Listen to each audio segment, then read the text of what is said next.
আসসালামু আলাইকুম সুপ্রিয় শিক্ষার্থীবৃন্দ। ডিগ্রি পাস দ্বিতীয় বর্ষের অলরেডি অনেকগুলো পরীক্ষা হয়ে গেছে এবং দেশে বিদ্যমান পরিস্থিতি, সরকার পরিবর্তন, বন্যা ইত্যাদি কারণে এই পরীক্ষাগুলো স্থগিত রয়েছে। এখন স্থগিত পরীক্ষাগুলো আবার নতুন করে শুরু হবে খুব শীঘ্রই, হয়তোবা এই সপ্তাহের মধ্যেও তোমরা ডিগ্রি পাস দ্বিতীয় বর্ষ পরীক্ষার সাজেশন পেয়ে যাবে। তো যেই পরীক্ষাগুলো অনুষ্ঠিত হবে সামনে, সেগুলো সাজেশন তৈরি করে দিব। আজকে আমরা রাষ্ট্রবিজ্ঞান চতুর্থ পত্রের সাজেশন, বিষয় শিরোনাম বাংলাদেশের রাজনৈতিক অর্থনীতির উপরে সাজেশন করে দিব। তো আমার চ্যানেল ইকোনমিক্স নিনজাসের পক্ষ থেকে স্বাগতম জানাচ্ছি। তো তোমাদের একটা কথা বলে নেই, সেটা যে এই চ্যানেলে আমি আর সাজেশন দিব না, শুধু রাষ্ট্রবিজ্ঞানের ক খ গ সাজেশনটাই দিব। এরপরে বাকি সাজেশনগুলো যেমন অর্থনীতি, ইতিহাস, ইসলামের ইতিহাস, এই সাজেশনগুলো আমার আরেকটি চ্যানেল আছে, basic math and English learning, ওই চ্যানেল থেকে দিব। ওই চ্যানেলের লিঙ্ক আমি তোমাদের কমেন্ট সেকশনে এবং ডিসক্রিপশন বক্সে ইনশাল্লাহ দিয়ে দিব। ঠিক আছে, আমরা এখানে খ বিভাগ এবং গ বিভাগ আলোচনা করব। তো প্রথম অধ্যায় খ বিভাগের প্রথম প্রশ্ন, কল্যাণমূলক রাষ্ট্র কি? 2 নম্বর আধুনিক রাষ্ট্রের 5টি আর্থ-সামাজিক কার্যাবলী উল্লেখ করো।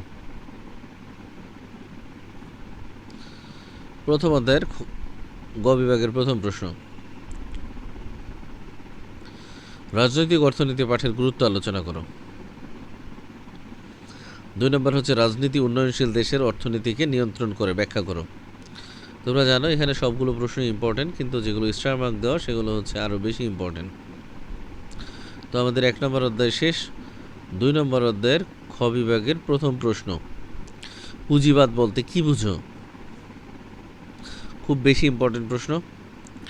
2 নম্বরে মুক্তবাজার অর্থনীতি সংজ্ঞা দাও। 1 নম্বর এবং 2 নম্বর একই প্রশ্ন। 3 নম্বর, সমাজতন্ত্র কি?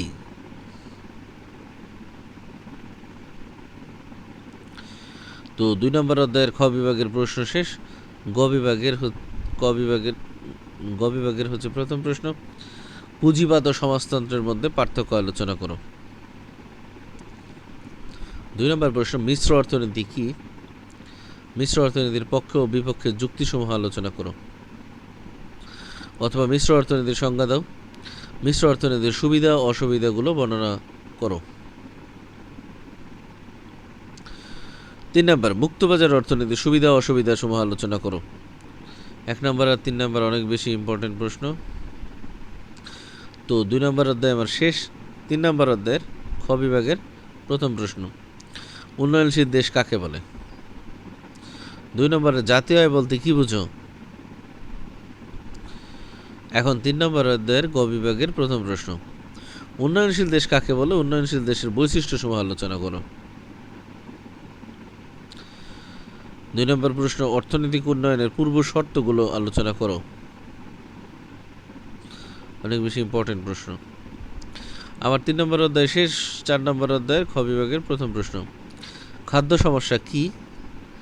2 নম্বর, ভূমিস্বত্ব ব্যবস্থা বলতে কি বুঝো? 3 নম্বর, বাংলাদেশের কৃষি ঋণের উৎস সম্পর্কে লিখো। 4 নম্বর অধ্যায়ের খ বিভাগের প্রশ্ন শেষ। 4 নম্বর অধ্যায়ের গ বিভাগের প্রথম প্রশ্ন, ভূমি সংস্কার কি? বাংলাদেশের ভূমি সংস্কারের গুরুত্ব আলোচনা করো।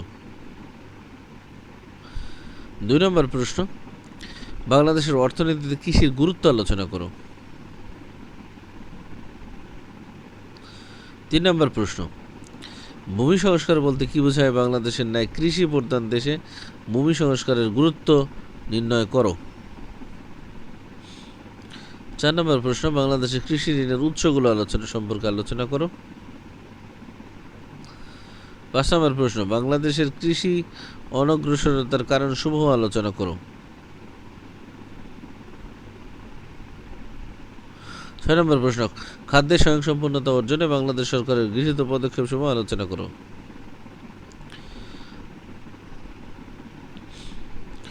5 নম্বর অধ্যায় খ বিভাগের প্রথম প্রশ্ন, ইপিজেড বলতে কি ইপিজেড কি আলোচনা করো। 2 নম্বর প্রশ্ন, শিল্পনীতি বলতে কি বোঝো।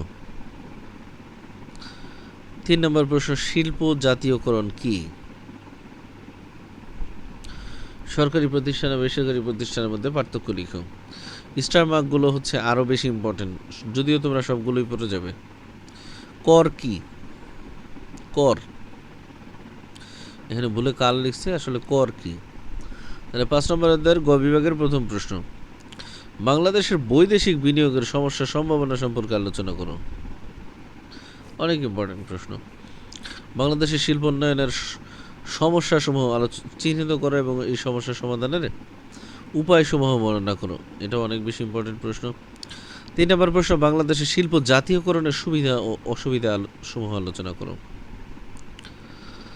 4 নম্বর প্রশ্ন, বৈদেশিক সাহায্যের উপর নির্ভরশীলতা হ্রাসের উপায়সমূহ আলোচনা করো। 5 নম্বর প্রশ্ন, বাংলাদেশের অর্থনৈতিক উন্নয়নে শিল্পের গুরুত্ব ব্যাখ্যা করো। তা আমাদের সর্বশেষ অধ্যায় 6 নম্বর অধ্যায়ের খ বিভাগের প্রথম প্রশ্ন, বাংলাদেশের বেকার সমস্যার কারণ কি। 2 নম্বর, মৌসুমী বেকারত্ব কি। 3 নম্বর হচ্ছে পূর্ণ কর্মসংস্থান বলতে কি বোঝায়। এরপরে হচ্ছে আমার 6 নম্বর অধ্যায়ের গ বিভাগের প্রথম প্রশ্ন, বাংলাদেশের বিদ্যমান বিভিন্ন ধরনের বেকারত্ব সম্পর্কে আলোচনা করো। 2 নম্বর প্রশ্ন হচ্ছে বাংলাদেশের বেকারত্বের কারণসমূহ বিশ্লেষণ করো। অনেক বেশি ইম্পর্টেন্ট প্রশ্ন। তো এই হলো তোমাদের সাজেশন। এই শর্ট সাজেশনটি অনুসরণ করলে তোমাদের হচ্ছে সবই কমন পড়বে। তোমাদের পরীক্ষা কেমন হয় জানাবে। তোমাদের সবার জন্য শুভকামনা থাকবে।